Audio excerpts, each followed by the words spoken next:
Un nouveau complexe scolaire voit le jour à Boutilimit, fruit de la coopération mauritano-qatari.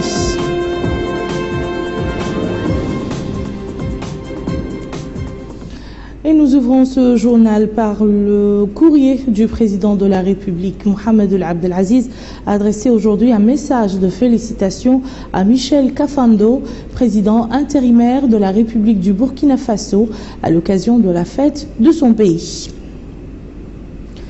Je vous le disais dans les titres, le Conseil des ministres s'est réuni aujourd'hui sous la présidence de Mohamed Ould Abdel Aziz, président de la République. Le Conseil a examiné et adopté les projets de décret suivants. Projet de décret portant nomination des membres du conseil d'administration du port autonome de Nouadhibou. Projet de décret fixant le siège et le ressort territorial des cours criminelles spécialisées en matière de lutte contre l'esclavage. Le présent projet de décret a pour objet de fixer les sièges et ressorts territoriaux des cours criminelles spécialisées en matière de lutte contre l'esclavage instituées par la loi numéro 2015-031 portant incrimination de l'esclavage et réprimant les pratiques esclavagistes. Le choix des sièges des dites cours et la détermination de leur ressort de compétences territoriales contribuera à l'efficacité, la célérité et l'adaptabilité des moyens de travail pour le traitement approprié des infractions relatives à l'esclavage. Projet de décret portant nomination des membres du conseil d'administration du Centre hospitalier national. Projet de décret portant nomination des membres du conseil d'administration du Centre national d'oncologie. Projet de décret portant création d'un établissement public à caractère administratif dénommé Centre hospitalier de Zouérat. Le présent projet de décret a pour objet de transformer l'hôpital régional de Zouérat en un établissement public à caractère administratif dénommé Centre hospitalier de Zouérat. Cette mesure s'inscrit dans le cadre de la politique d'amélioration de l'offre de soins de qualité à nos populations partout sur le territoire national et intervient suite au développement enregistré ces dernières années au niveau du plateau technique de l'ancien hôpital régional de Zouérat avec la mise en place en son sein de services de chirurgie, de gynécologie, d'imagerie médicale ainsi que l'affectation de ressources humaines spécialisées. Projet de décret portant nomination du président et des membres du conseil d'administration de l'Institut supérieur de la jeunesse et des sports. Le ministre des Affaires étrangères et de la coopération a présenté une communication relative à la situation internationale. Le ministre de l'Intérieur et de la décentralisation a présenté une communication relative à la situation intérieure. Le ministre du Pétrole, de l'Énergie et des Mines a présenté les deux communications suivantes. Communication relative à l'autorisation de signature d'un avenant d'adjonction au bloc C8 et C13 des portions de périmètre contigu aux frontières maritimes méridionales nationales avec la société Cosmos Énergie. La présente communication propose d'autoriser l'amendement des contrats d'exploration, d'exploitation portant respectivement sur les blocs C8 et C13 pour opérer l'adjonction des portions de territoire qui jalonnent les frontières maritimes méridionales nationales et constituent leur prolongement vers le sud. La signature d'un avenant d'adjonction des dites portions permettra d'explorer l'intégralité du territoire national dans la zone des blocs C8 et C13 et garantira une exploitation optimale éventuelle de la découverte d'Ahmeyim. Communication relative à l'autorisation de signature d'un avenant réaménagement des phases de la période de recherche du contrat d'exploration production portant sur le bloc TA29 opéré par la société Total E&P Mauritanie. La présente communication propose d'autoriser l'amendement du contrat d'exploration-exploitation portant sur le bloc TA29 avec la société Total EP Mauritanie pour permettre le réaménagement des phases de la période de recherche du dit contrat. Ce réaménagement vise à donner à l'opérateur la possibilité de bénéficier dans la première phase du programme de temps additionnel pour continuer son processus de recherche de partenaires et ensuite réaliser le forage d'exploration. Il aura ainsi comme effet de reculer d'1 an la date d'expiration de la première phase et d'écourter d'1 an la durée de la deuxième phase.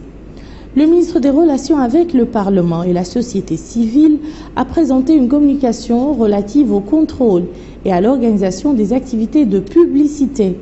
Cette communication a pour objet de faire le diagnostic du secteur de la publicité dans notre pays. À cet égard, elle constate l'absence de cadre juridique pour l'exercice de cette activité qui a connu un essor sans précédent ces dernières années et fait ressortir la nécessité de mettre en place une législation appropriée en la matière. Enfin, le Conseil a pris les mesures individuelles suivantes. Présidence de la République, ministère, Secrétariat général de la Présidence de la République, secrétaire général du Centre de régulation de la zone franche de Nouadhibou, secrétaire général Mohamed Mahmoud Wilsi Debouat. Ministère des Affaires étrangères et de la coopération, secrétaire général Ahmed Mahmoud Adman Soueid Ahmed, précédemment chargé d'affaires à Paris. Ministère des Affaires islamiques et de l'enseignement originel, cabinet du ministre chargé de mission Ahmed Ould Mohamed El Mustafa, précédemment directeur du centre de formation professionnelle des Mahadra. Chargé de mission Ahmed Ould Littah, précédemment directeur adjoint du Hajj et Umrah. Conseiller chargé de nouvelles technologies Naji Ould Bellamash, précédemment chargé de mission. Inspecteur général Ahmed Mahmoud Ould, précédemment directeur de la Fondation nationale des Awqaf. Inspecteur Sidi Mohamed Ahmed Salim El-Maqarri, précédemment attaché au cabinet du ministre. Secrétaire général Mokhtar Ould Hind, précédemment secrétaire général du ministère des Affaires étrangères et de la coopération. Administration centrale, direction des mosquées, directeur Mohamed Ould Sid Ahmed Ould Tfail, précédemment directeur régional à la wilaya de Nouakchott-Ouest. Direction de la programmation et de la planification, directeur Elban Ould Salim, précédemment directeur du centre de Kifa. Direction des établissements et des centres, directeur Abdallahi Ould Abdel Barka, précédemment inspecteur au même ministère. Direction du Hajj et Umrah, directeur adjoint Mohamed Salik Ould Cheikhna Ould Walat, précédemment chef de service à la même direction. Direction de l'alphabétisation, directeur adjoint Ould Aboubakr, précédemment surveillant général à l'Institut supérieur des études et des recherches islamiques. Direction des Mahadra, directeur adjoint Khadjetou Mint Mohamed Sqaïr, précédemment chef de service. Établissement public, Fondation nationale des Awqaf, directeur Sidi Mohamed Ben El-Bachir, précédemment directeur des mosquées. Ministère des Pêches et de l'économie maritime, cabinet du ministre chargé de mission Dahoul Aliyoun, précédemment directeur de la formation maritime. Chargé de mission Brahim Ould Mahfouz, ex-directeur EMP. Conseiller chargé de la recherche halieutique et océanographique. Azzam Djeddou, précédemment directrice de l'aménagement. Conseiller chargé du développement de la pêche artisanale. Fall Mohameden, précédemment conseiller. Conseiller chargé de l'intégration du secteur des pêches à l'économie nationale. Mohamed Ould Mahjoub, précédemment directeur des industries de pêche. Conseiller chargé de la formation. Mohamed Salim Ould Louli, précédemment conseiller. Inspecteur général Baban Ould Yahya, précédemment directeur de la marine marchande. Inspecteur Nahi Ould Jiyid, précédemment directeur adjoint de la marine marchande. Inspecteur Sidi Mokhtar Ould Yaye, précédemment directeur adjoint. DPC. Inspecteur Mohamed Ould Maïf, précédemment chef de service de traduction. Administration centrale, direction de la programmation et de la coopération. Directeur adjoint Mohamed Lamine Ould Hassan, précédemment cadre au ministère. Direction générale de l'exploitation des ressources halieutiques, directeur général Sidi Ali Ould Boubakar, cadre du département. Directeur général adjoint Abdallahi Ouledden, précédemment directeur de la pêche industrielle. Direction d'exploitation des ressources halieutiques du centre, directeur L'Eid Ould Maymoun, officier de la marine marchande. Direction d'exploitation des ressources halieutiques du sud, directeur Dia Ould Djengir Ould Hmeimet, ingénieur d'État en génie maritime. Directeur de la marine marchande, directeur Vadili Ould Sidati, précédemment directeur technique du port autonome de Nouadhibou. Directeur adjoint Al-Khadr Ould Kleib, officier de la marine marchande. Direction de l'aménagement des ressources et des études, directeur Lamine Kamara, précédemment directeur adjoint. Directeur adjoint Ahmed Ould Talib Moussa, précédemment chef de service à la même direction. Direction du développement et de la valorisation des produits, directeur Mohamed Ould Ali Barham, docteur vétérinaire, précédemment directeur adjoint. Direction de la pêche continentale et de la pisciculture, directrice Zeynep Boumentiaï, précédemment directrice de la pêche artisanale et côtière, directeur adjoint Al-Mukhtar Ould Sidi Mohamed. Établissement public chantier naval de Mauritanie, directeur général Djeng Mamadou Bouboufarba, titulaire d'un DESS en management des entreprises. Institut mauritanien de recherche océanographique et des pêches, directeur adjoint Mohamed Mustafa Ould Bouzoum, précédemment chef de département à l'IMROP. Ministère de l'équipement et des transports, établissement public, société de transport public, directrice générale Mariam Telmouvid, précédemment secrétaire générale du ministère des Affaires économiques et du développement. Des éclaircissements sur certains projets de décret ont été apportés par les ministres des Relations avec le Parlement et la société civile, porte-parole du gouvernement, et de la justice au cours d'une conférence de presse. Intervenant en premier, Mohamed Lamine Ould Cheikh a commenté la communication relative au contrôle et à l'organisation des activités de publicité qui vient, a-t-il dit, en prélude à une loi qui sera adoptée prochainement en vue de compléter l'arsenal juridique dans le domaine de l'information. Le ministre a précisé que cette loi a pour objectif de mettre fin à l'anarchie qui règne actuellement dans le secteur de la publicité et de déterminer les emplacements de celle-ci. Pour sa part, Maître Brahim Ouldadda s'est appesanti sur le projet de décret instituant 3 cours spécialisés dans les affaires liées aux crimes d'esclavage et pratiques esclavagistes. Il a ajouté qu'il sera procédé à l'annonce dans les semaines prochaines des noms des magistrats chargés du fonctionnement de ces cours lors de la prochaine réunion du Haut Conseil de la magistrature, soulignant que ces cours seront régis du point de vue juridique par le Code de procédure pénale mauritanien. Une nomination à un nouvel inspecteur général d'État a été nommé aujourd'hui par un arrêté rendu public par le Premier ministre. Il s'agit de M. Abdrahman Ould Mohamed.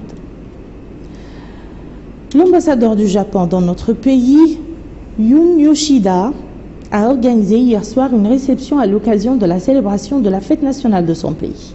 Était présent à cette cérémonie le ministre des Affaires étrangères et de la coopération Hamadi Ould Moemou, ainsi que la ministre déléguée auprès du ministre des Affaires étrangères et de la coopération chargée des affaires maghrébines, africaines et des Mauritaniens de l'étranger. L'ambassadeur du Japon a indiqué à cette occasion que la Mauritanie et le Japon entretiennent de très bonnes relations bilatérales et aspirent au développement et au renforcement des liens existants entre leurs deux peuples. La journée mondiale des droits de l'homme célébrée aujourd'hui a été marquée chez nous par un atelier organisé par le commissariat aux droits de l'homme et à l'action humanitaire. L'occasion pour le commissaire aux droits de l'homme et à l'action humanitaire de rappeler le succès enregistré par notre pays lors du dernier examen périodique universel. Les représentants du Bureau des Nations Unies pour les droits de l'homme et du PNUD ont également félicité le gouvernement pour les réalisations faites dans le domaine des droits de l'homme. Aminata Khan.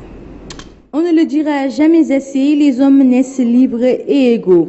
Et c'est dans cette perspective que chaque année, la Journée internationale des droits de l'homme est célébrée le 10 décembre, date choisie pour honorer l'adoption par l'Assemblée générale des Nations unies pour promouvoir, sensibiliser et renouveler l'engagement du gouvernement, de la société civile et impliquer davantage la population. Cette année encore, le thème retenu met en avant un message, la liberté, et le slogan est « Nos droits, nos libertés pour toujours ».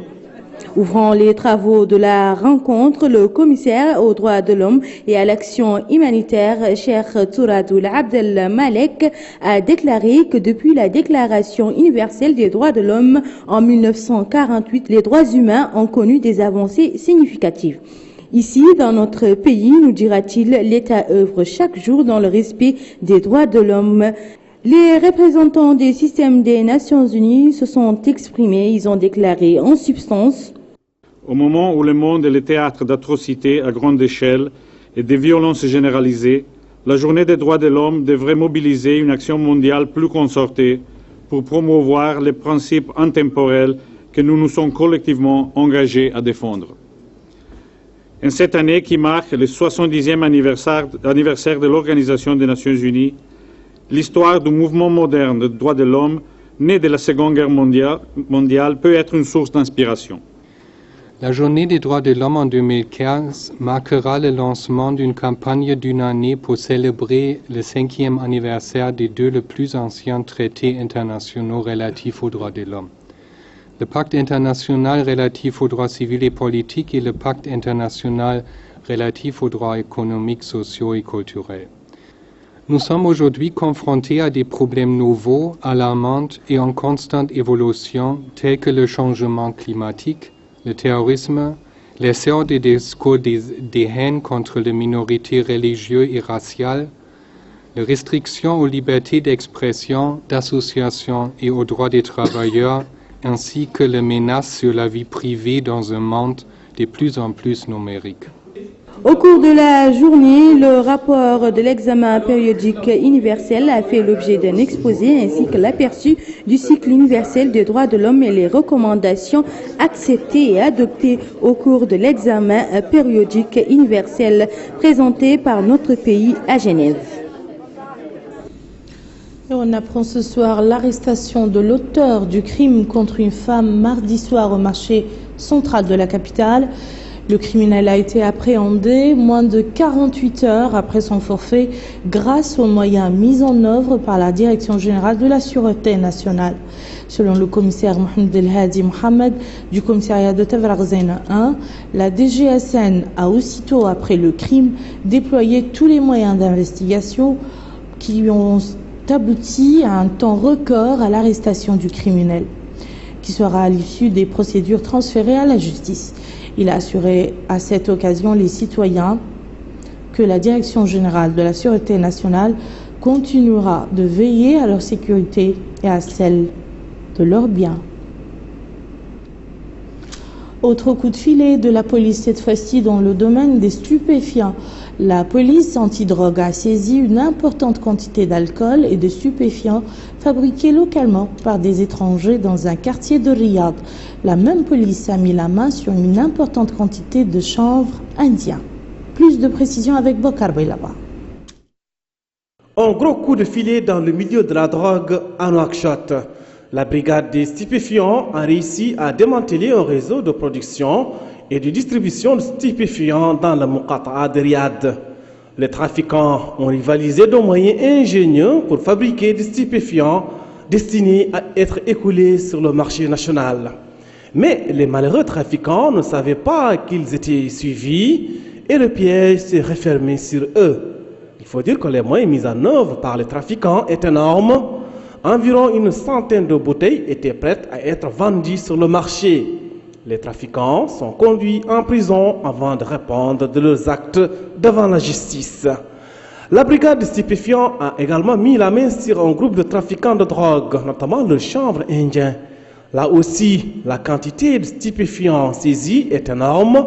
Environ 60 kg de drogue ont été saisis, ce qui constitue l'une des grandes prises de drogue à Nouakchott. Comme d'habitude, les trafiquants pensait passer entre les mailles du filet de la brigade de stupéfiants en dissimulant leurs produits dans les emballages. Mais le flair des policiers a eu raison d'eux. Et pour la brigade de stupéfiants, ces démantèlements ont été menés minutieusement, dans la discrétion et avec professionnalisme, estimant que la lutte contre le trafic de drogue restera impitoyable. Autre activité illicite, le commerce des biens culturels, une préoccupation du ministère de la Culture et de l'Artisanat, qui a consacré aujourd'hui un atelier de formation sur cette question au profit de 30 fonctionnaires des départements et institutions privées concernés par la lutte contre justement le commerce illégal des biens culturels. Melika Narli. La sensibilisation sur le trafic illicite des biens culturels est l'objet de ce premier atelier du genre de formation des formateurs dans ce domaine, organisé par l'Office national des musées et le bureau de l'UNESCO du Maghreb à Rabat.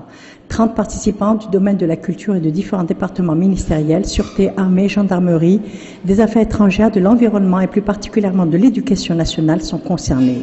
Ces différentes parties ont un rôle majeur à jouer dans cette lutte. Les participants qui seront sensibilisés sur le patrimoine culturel se verront édifiés sur la lutte contre le trafic illicite, le rôle des ONG internationales dans cette lutte et la Convention 1970 de l'UNESCO qui a été ratifiée en 1975 par la Mauritanie.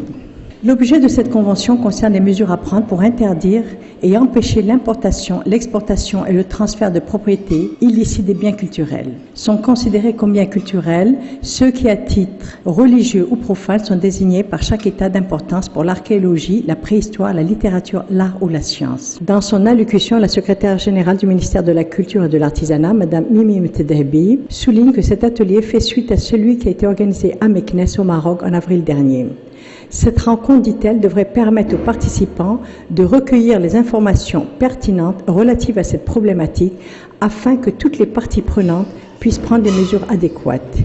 Même si la culture, dit-elle, est au premier plan concernée par cette problématique, différents secteurs sont tout autant concernés et responsables pour une prise en charge réelle et efficace de cette problématique. De son côté, le directeur général de l'Office national des musées, M. Khan Mamadou Adia, cerne les raisons de cet atelier. C'est un plaisir pour nous de se réunir aujourd'hui avec vous pour traiter d'un thème d'actualité et d'un thème extrêmement important qui concerne tous les pays et particulièrement notre pays. Le problème du patrimoine est posé partout dans le monde et parce que le patrimoine est devenu quelque chose de très important qui rapporte beaucoup d'argent et c'est pourquoi il y a un commerce illicite dans le monde qui concerne ce patrimoine. Et c'est pourquoi nous avons fait appel à tous ceux qui peuvent être concernés, c'est-à-dire la gendarmerie, la garde, la police et surtout l'éducation, parce que c'est au niveau de l'éducation qu'il faut s'orienter pour pouvoir sensibiliser, pour pouvoir lutter contre ce thème. En ce qui concerne la Mauritanie, ce trafic concerne essentiellement les manuscrits et les objets ethnographiques, patrimoine de notre culture et de notre histoire, et illustration de notre identité nationale dont il revient à tout un chacun d'en être le garant. La ville de Boutilimit vient d'être dotée d'un complexe scolaire. L'édifice financé conjointement par notre pays et le Qatar a été inauguré hier par le secrétaire du ministère des Affaires sociales, de l'enfance et de la famille.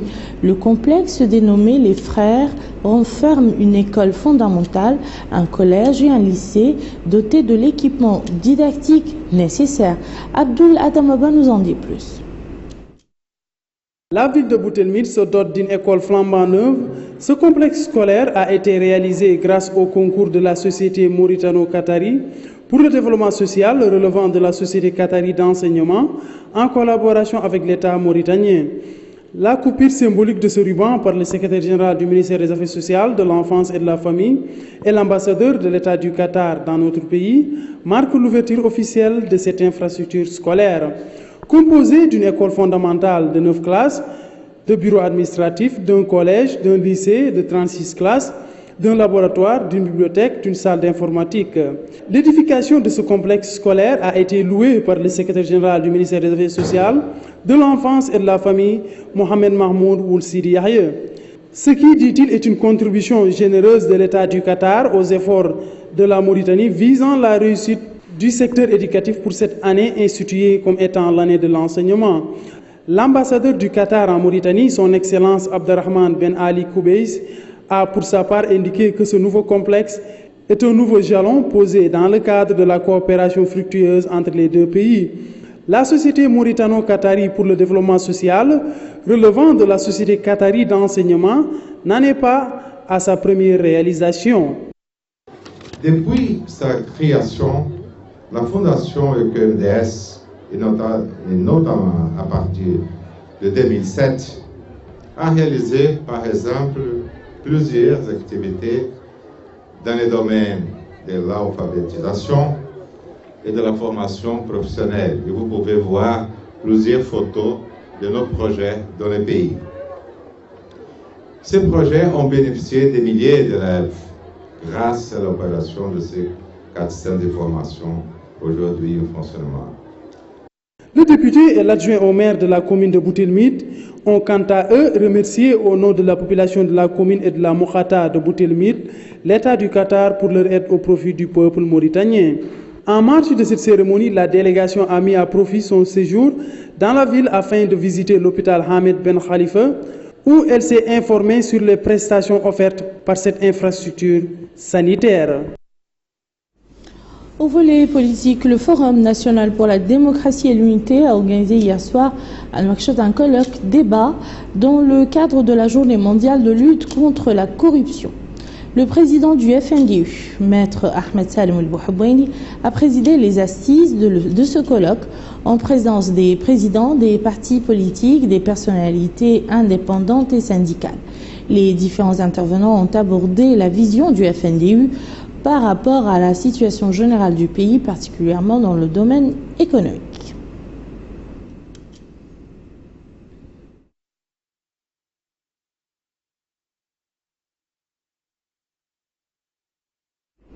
Les travaux d'un forum des hommes d'affaires mauritaniens et turcs s'est achevé sur une bonne note. Les hommes d'affaires turcs ont fait part de leur disposition à investir dans notre pays, encouragés selon eux par le climat incitatif aux investissements et le libéralisme. Malika Narli. Ce forum d'affaires accueillant une mission économique turque représentant 50 sociétés aura permis de leur brosser un tableau du climat des affaires en Mauritanie et des opportunités d'investissement qu'offre notre pays. Des rencontres bilatérales entre les hommes d'affaires mauritaniens et turcs ont été organisées à cet effet. Qu'en est-il de ce forum? Ce forum est organisé par le ministère des Affaires économiques et du Développement à travers la Direction générale de la promotion du secteur privé et en coopération avec l'Assemblée des exportateurs turcs. Donc il a pour objectif de promouvoir les opportunités d'investissement en Mauritanie et de fournir toutes les informations concernant le climat des affaires en Mauritanie. Quelles sont les impressions des hommes et des femmes d'affaires turcs? Le coordinateur en charge des ventes et du marketing, M. Yekta Küzü-Kozü-Turk. Le chiffre d'affaires d'exportation de la Turquie vers Mauritanie, c'est 92 millions de dollars. Et de Mauritanie vers Turquie, c'est 16 millions de dollars. Donc, comme la Turquie est un pays d'industrie où il y a beaucoup de moyens de production, donc tout d'abord, il faut donc, augmenter ce chiffre d'affaires d'exportation de la Turquie vers Mauritanie. La deuxième chose, il faut aussi les moyens, l'occasion d'investir ici. Parce que en Turquie, comme j'ai dit, il y a beaucoup de secteurs qui travaillent dans l'industrie, donc ça nous permet de faire l'occasion d'investir ici aussi. Certains sont déjà venus en Mauritanie, c'est le cas de Madame Goulay Akhtar. Je trouve que les gens, ils ont beaucoup de volonté à faire les affaires et de travailler avec les Turcs. C'est la deuxième fois que j'arrive en Mauritanie. Et la première fois, c'était en 2007. Je suis arrivée ici et on a déjà construit des moulins en Mauritanie. Je suis toujours en contact avec les Mauritaniens. J'espère que ça va continuer encore. Afin d'améliorer les investissements en Mauritanie, de nombreuses mesures incitatives ont été prises par le gouvernement mauritanien. Le volume des échanges avec la Turquie a doublé en l'espace de 3 ans, prometteur d'un avenir radieux pour la coopération bilatérale entre les deux pays. Et voilà qui met fin à ce journal. Je vous en rappelle les principales informations. Le Conseil des ministres décide la création de 3 cours criminelles spécialisées dans la lutte contre l'esclavage et adopte une communication relative au contrôle et à l'organisation des activités de publicité. Célébration de la Journée mondiale des droits de l'homme avec une mention pour notre pays pour les progrès réalisés en matière des droits de l'homme.